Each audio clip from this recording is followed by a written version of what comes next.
సందులకు కార్లు బుక్క కార్లు వేసుకొని బుయ్యం బుయ్యం కుయ్యం కుయ్యం అని వస్తున్నాయి.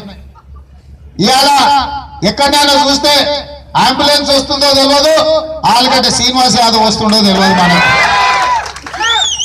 ఎందుకంటే ఈ పార్టీలో గెలిపించి ఈ పార్టీ కార్యకర్తలు శ్రమ చేసి కష్టపడి రక్తాన్ని చిందించి తమ ప్రాణాలను దారపోసి తెలుగుదేశం పార్టీతో ఎమ్మెల్యేగా గెలిపిస్తే ఆ దొంగ గోడ దుంకి ఆ గజ దొంగలతో చేరి బస్తీలకు వస్తాడు.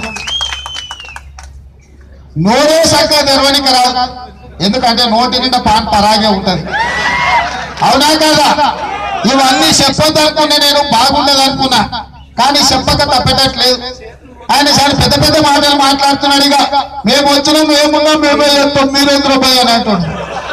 అన్ని మీరే చెప్తాడు. గతంలో ఇక్కడ ఉన్నప్పుడు కూడా గదే మాట చెప్పినావు కదా, కేసీఆర్ రూమ్ లో తలపోయి ఫ్యాన్ గట్టిగా అయితే ఆ కూడా ఈ కూడా కొట్టుకుంటాడు అని అన్నాడు ఇదే శ్రీనివాసారు.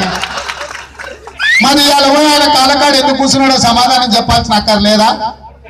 ఫ్యాన్ వేస్తేనే ఆ కూడా కొట్టుకుని ఈ కూడా కొట్టుకుని కేసీఆర్ దగ్గర పోయి కాళ్ళు పట్టుకొని ఆయన ఇంటి ముందల ఆయన దర్వాజా ముందల కాపలా కుక్కలాగా కూర్చున్నావు కదా శ్రీనివాస్ యాదవ్, ఇదేమన్నా సమంజసమా అని నేను అడుగుతున్నా.